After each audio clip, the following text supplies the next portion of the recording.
સ્વતંત્રતા દિવસ આવી રહ્યો છે. ચાલો દેશભક્તિના રંગે રંગાઈ જાઓ બધા.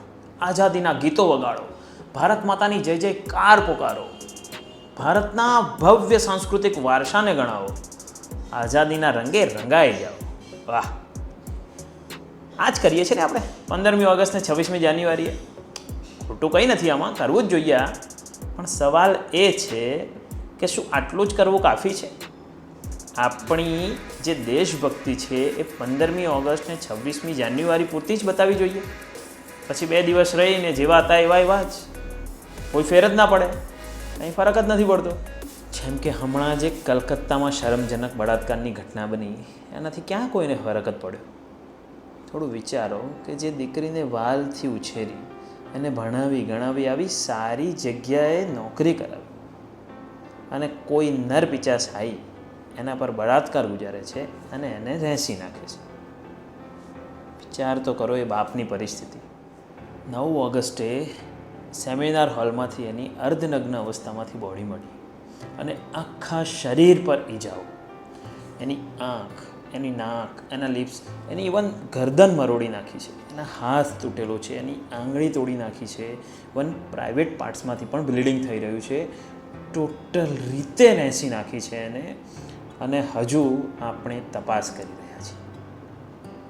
આ જ છે આપણી આઝાદી.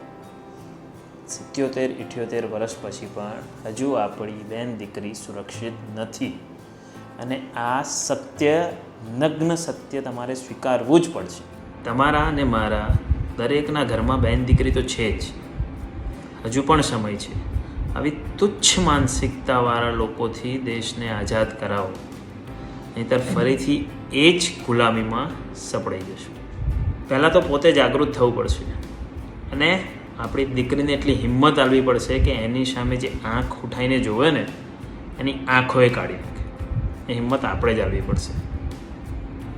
એને સેલ્ફ ડિફેન્સ શીખવાડવું પડશે. કારણ કે સમાજ સુધારણની વાતો તો બહુ બધી કરી લીધી આપણે. જે નથી સુધરવાના એ નથી જ સુધરવાના. હવે રસ્તો કાઢવાની વાત છે કે નહીં સુધરે તો કેવી સજા થશે. અને ના આવડતું હોય ને તો દુબઈ જોડેથી શીખી લો કે કોઈ ગુનો કરતાં પહેલાં પોતાની શું પરિસ્થિતિ થશે ને એ વિચારી લે છે, એટલે ત્યાં જ અટકી જાય. આપણા ત્યાં જે છૂટછાટો મળી છે ને, એના હવે દુરુપયોગ થવા માંડ્યા છે. ખબર છે આપણી તકલીફ શું છે? જ્યાં સુધી પરિસ્થિતિ આપણા ઘર સુધી નથી આવતી ત્યાં સુધી આપણને કંઈ ફરક નથી પડતો. તમને પણ નહીં જ પડતો. પણ તમને એવા કોઈ વ્યક્તિને ખ્યાલ હોય કે જેને ફરક પડે છે, એને મોકલાવી વિડીયો. બાકી વગાડો ગીતો. જય હિન્દ, વંદે માતરમ.